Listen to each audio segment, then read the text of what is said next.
Pompeii is this Roman city underneath Mount Vesuvius on the Bay of Naples. In 79 AD, when nearby Mount Vesuvius erupts. It was a natural catastrophe of a type they'd never even imagined. The ground is likely undergoing tremors, so the ground's moving, the walls are buckling, the roofs are collapsing in. People are screaming, they're either running into the hills or trying to make their evacuation by the sea. Some of them are huddled up, and we find them this way, huddled up in small rooms in their houses, trying to wait it out. They're not just imagining a volcanic eruption that's going to bury their city and take their lives. They're likely imagining the absolute end of the world. What's fascinating about this exhibit at Cincinnati is that it reflects also the fact that Cincinnati has a really rich history in the study of ancient Pompeii.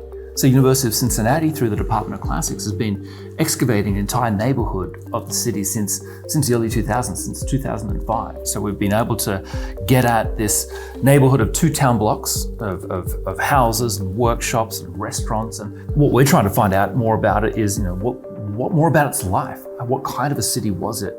So the Porta Stabia neighborhood that we excavated is in the very south of the city. If you were to walk through the Porta Stabia, in through the gate into the city, and walk up the hill, what you're seeing on either side of the roads are shop counters, bar counters. People are buying things, eating food, drinking things, and they're doing that quite on the street. It's a very much a retail-oriented neighborhood. In one case study, we were able to excavate the kitchens of 2 quite neighboring restaurants. And by excavating the material that went into the drains, the waste material from the kitchen, we're able to find all the little bits and pieces of food scraps, which is basically the menu. And by doing that, we can actually identify a kind of a difference between each of them. One of the restaurants is serving quite localized food. We know that they're selling local seafood, the shellfish. We can even find and identify the parts of the beaches in the Bay of Naples where they're getting their specific kinds of shellfish from. But it's all local food. Their neighbor, on the other hand, was bringing in food from far away. They had younger cuts of meat, higher priced cuts of meat. They had a far greater range of seafood in their diet.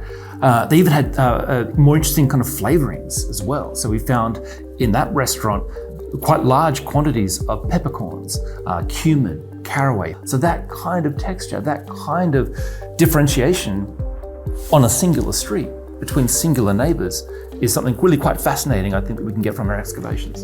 And so I think it's that level of immediacy between us having our own experiences of city life and then seeing that world played out 2,000 years ago, and then all the while knowing what's going to happen. We've seen the story. We know what's going to happen to these people.